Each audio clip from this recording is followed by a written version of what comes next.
शाजापुर में 27 तारीख को होने वाले कार्यक्रम को लेकर कांग्रेस प्रदेश अध्यक्ष जीतू पटवारी प्रदेश में हर विधानसभा का दौरा कर रहे हैं और कार्यकर्ताओं से महू में होने वाले कार्यक्रम में आने के लिए आमंत्रित कर रहे हैं। गुरुवार को प्रदेश कांग्रेस अध्यक्ष जीतू पटवारी शाजापुर पहुंचे, जहां शाजापुर, शुजालपुर और काला पीपल विधानसभा के कार्यकर्ताओं से चर्चा की। कार्यक्रम में प्रदेश अध्यक्ष जीतू पटवारी के द्वारा अकोदिया में प्रेस वार्ता की गई, जिसमें उन्होंने भाजपा सरकार पर जमकर निशाना साधा और कहा कि अगर आप गूगल पर सर्च मारोगे कि सबसे करप्ट नेता किस पार्टी में है तो सबसे पहले बीजेपी के 80 नेताओं के नाम लिस्ट में आएंगे, और अगर सर्च मारोगे कि सबसे झूठे नेता किस पार्टी में है तो प्रधानमंत्री मोदी और कृषि मंत्री शिवराज सिंह चौहान का नाम आएगा। फिर यह करो कि दुष्कर्म सबसे ज्यादा किस पार्टी में है तो सबसे ज्यादा नाम बीजेपी के नेताओं के आएंगे। तो यह क्या एहसास करा रहे हैं? गूगल को तो कांग्रेस पार्टी ने नहीं सिखा दिया, यह जो भारतीय जनता पार्टी का जाल चरित्र चेहरा है यह बेनकाब है। आज 14 दिनों से लगातार पश्चिमी मध्य प्रदेश का पूरा दौरा हर विधानसभा का हमें करने का अवसर मिला। पार्टी के सभी वरिष्ठ जन आदरणीय सज्जन वर्मा जी, जोशी जी, सिकरवार जी, जिलाध्यक्ष जी, सब परिवार के लोग अलग अलग जगह अलग अलग विधानसभाओं में और भी हम सब एकत्रित होकर भी गए।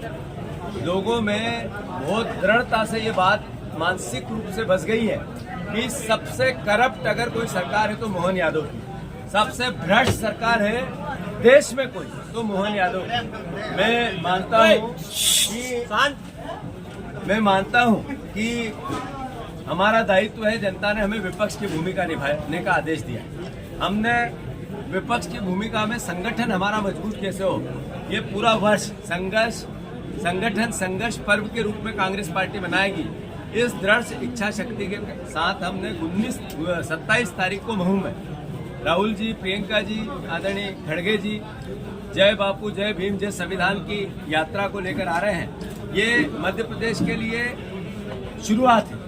पूरे साल 2025 का हर नेता हर विधानसभा के गांव-गांव और मोहल्ले जाएगा और हम पूरे साल बाबा साहब भीमराव अंबेडकर, संविधान, कांग्रेस के विचार और कांग्रेस के पंचायत स्तर पर, लोकल स्तर पर संगठन को मजबूत करने का प्रयास एक साथ करेंगे। मैं मानता हूं कि जब राहुल जी आ रहे हैं, भारतीय जनता पार्टी का जो चेहरा है वो बेनकाब हुआ है अंबेडकर और संविधान के खिलाफ, तो हमारा दायित्व और बढ़ जाता है कि ऐसे लोगों के हाथ में संविधान है जिसको आदरणीय भीमराव अंबेडकर जी ने ये कहा था, जिन हाथों में होगा वैसा उपयोग होगा। इतना दुरुपयोग संविधान का कर सकती है भारतीय जनता पार्टी कर रही है और कांग्रेस इसका क्रिटिसिज्म है।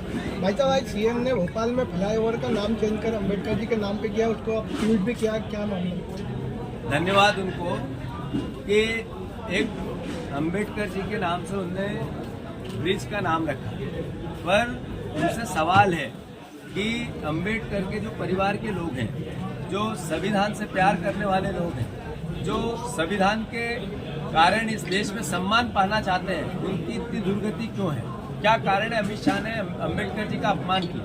क्या कारण है कि आरएसएस प्रमुख ने ये कहा कि संविधान, ये देश तो अभी 2024 में आज़ाद हुआ, इसका मतलब ये है कि जो जिन महापुरुषों ने आज़ादी, करोड़ों ने आज़ादी में अपना अंतिम सांस ली आज़ादी की लड़ाई में, उनका अपमान हुआ।